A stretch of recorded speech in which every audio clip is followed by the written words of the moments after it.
Merci, Monsieur Alauzet. La parole est à Monsieur Jérôme Lambert pour le groupe des RDP.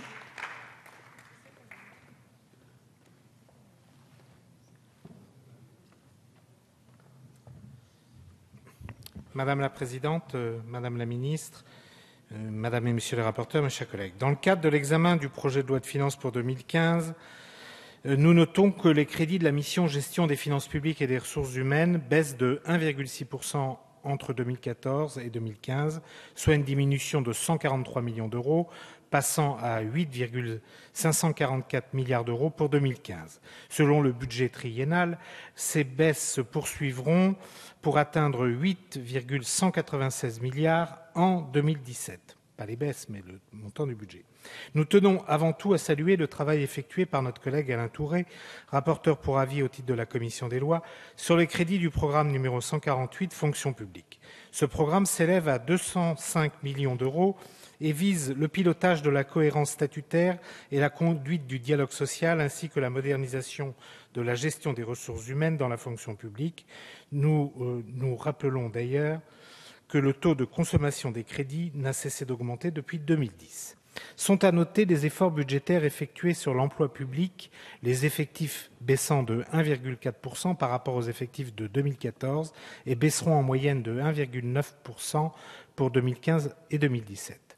Entre 2015 et 2017. Pour ce qui concerne les crédits hors dépenses de personnel, ceux-ci baissent de 2,3% par rapport aux crédits ouverts en 2014.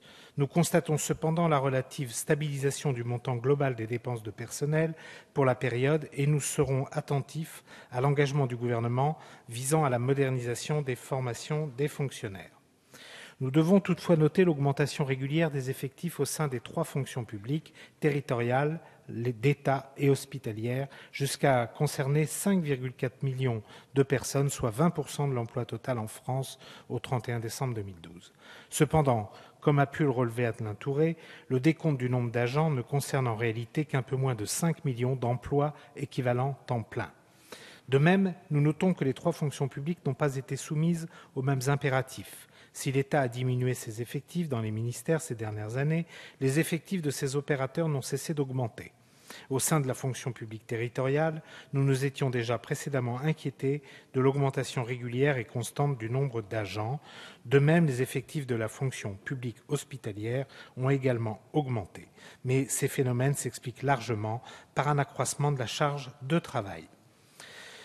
Madame la Ministre, en ce qui concerne la suppression de la journée de carence dans les 3 fonctions publiques, le groupe RRDP n'est pas favorable à cette différence de situation existante entre les fonctionnaires et les salariés du secteur privé et souhaiterait une harmonisation des règles en la matière.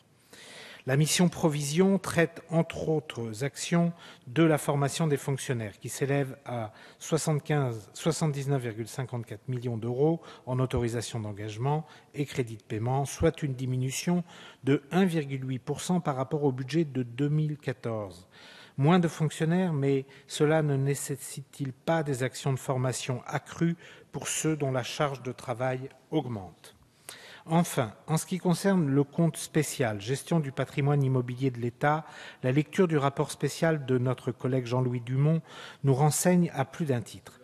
Excellent confrère. La politique de cession a notamment pour objet de participer au désendettement de l'État à hauteur de 30% du produit des dites cessions.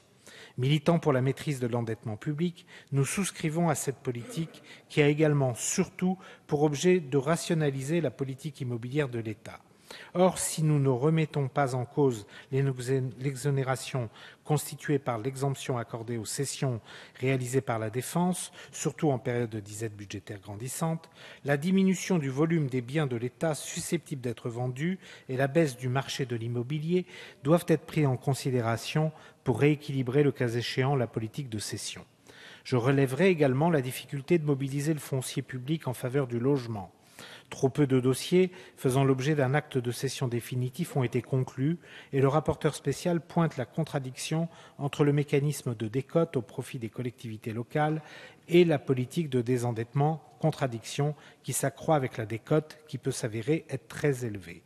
Le projet de cession de l'ancienne bibliothèque de l'INALCO est pointé du doigt, les demandes de la ville de Paris étant disproportionnées, surtout quand on sait à quel prix elle cède ses terrains aux promoteurs privés. En conclusion, malgré ces remarques fondées, le groupe radical républicain démocrate et progressiste votera les crédits de ces missions.